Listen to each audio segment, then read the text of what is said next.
Everything is possible in the cloud now.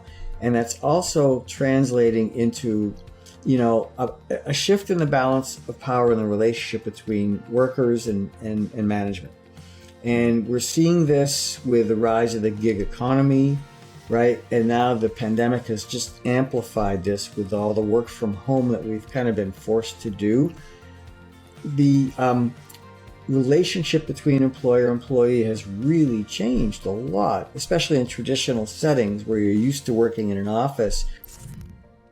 And what I find is that if you have the mentality of service, if you have the mentality of wanting to help people, you can tell me about going to your grandmother's house. You can tell me about somebody that was on the side of the road. You can tell me about an opportunity in your job where you've been able to solve a problem.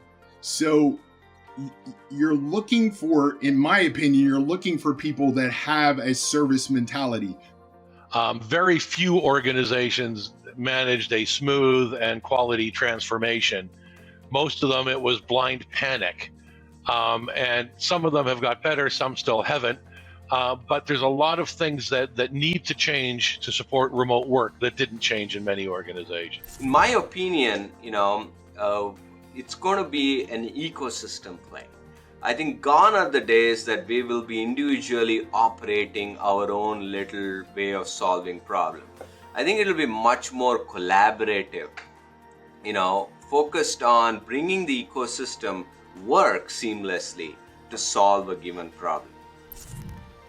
We describe it kind of like a garden, right? There's kind of three types of employees in your organization. There's roses, daisies, and weeds, right? So roses is the most beautiful flower there is.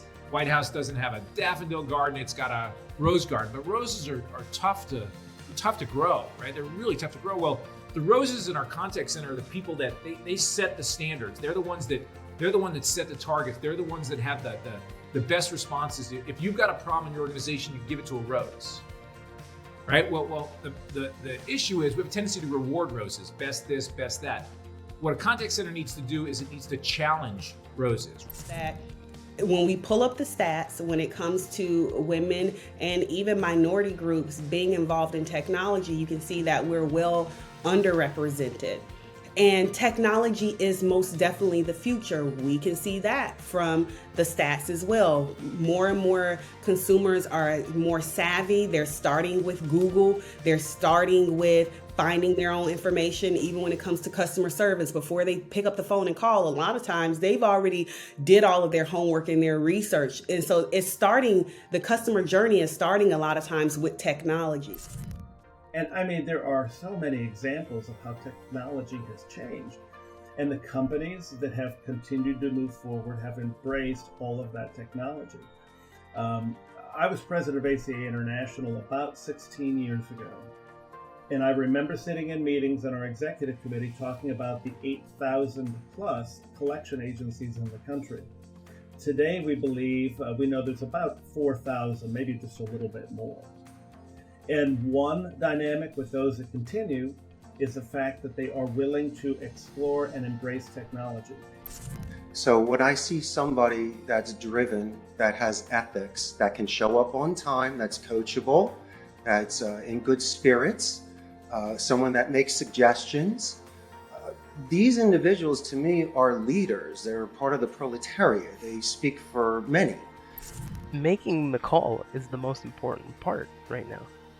And 100% of the people that I speak to, they're not hitting volumes for whatever reason, right? They've given it up. They've switched into LinkedIn or email marketing or whatever new and exciting software as a service product there is out there. And I'm still telling people, hey, listen, the phone works and it's just as effective as it is today if you use it properly as it was 10 years ago. What we're looking for is the history. Let's give us some history that's coming out of your data. Let's give us the history of the people you've spoken to.